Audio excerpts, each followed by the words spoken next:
This morning, millions of federal workers are weighing a potentially life-changing decision, a buyout offer from the Trump administration. An email sent government-wide last night gives the nation's roughly 2 million civilian federal workers until next Thursday to decide whether to leave. If they do resign, they'll retain all pay and benefits until September 30th. Virginia Senator Tim Kaine, though, gave a stark warning over this offer from the president. If you accept that offer and resign, he'll stiff you just like he stiffed the contractors. He doesn't have any authority to do this. Do not be fooled by this guy. You were here before he was here, and you'll be here after he was here. Meantime, a judge temporarily blocked the administration's attempt to freeze all federal grants and loans. Now, this move by the Trump administration, it caused chaos yesterday because it was unclear which groups would be affected. That will remain on hold, the decision, at least through Monday night. But before the judge's ruling, some lawmakers weighed in on the president's decision. 77 million Americans elected President Trump to be a game changer and to figure out where we're wasting money. So all he's asking to do is to pause some of this money that's being spent. This is cruelty. This is lawlessness.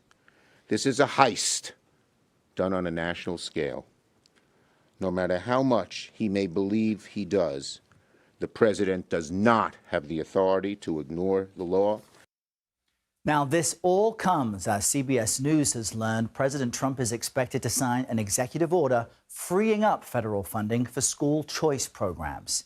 CBS News correspondent Natalie Brand is following every angle of this for us on Capitol Hill and joins us now. Natalie, great to see you. Help us understand this buyout offer to federal employees. What are the key questions here? Well, Errol, good morning to you. Some are already raising questions about the legality, and like many actions that we've seen over the past week, there's scrutiny and already pushback. But what we know, as you detailed, this letter that went out to federal employees gives them until next week, really, February 8th, to make a decision as to whether they are going to voluntarily resign in September.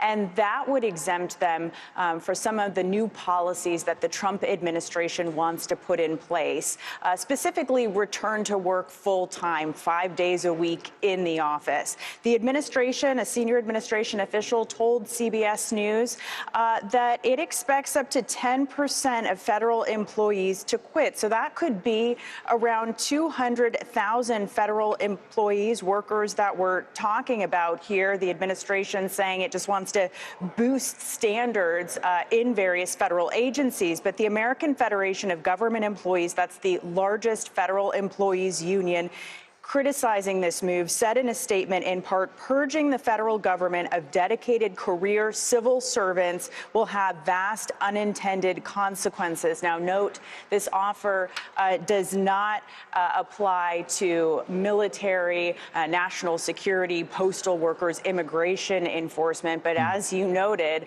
a lot of federal workers out there, around 2 million, have a big decision ahead of them. And help us understand more about this pause in federal funding. A federal judge has paused that going into effect. I wonder if the Trump administration is expecting that, potentially something that could make its way to the Supreme Court.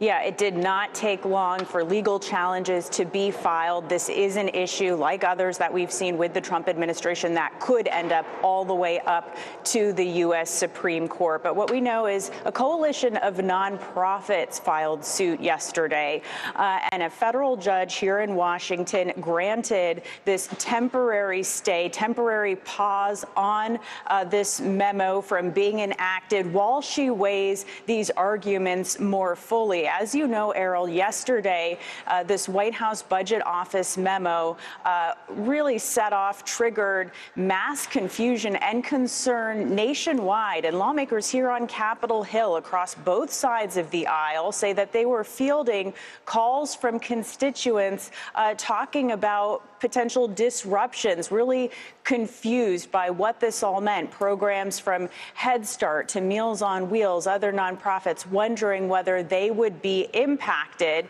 and really having a hard time sorting out what the very broad memo meant. As we discussed yesterday, it directed agencies to review discretionary funding to make sure it was in line with the president's priorities.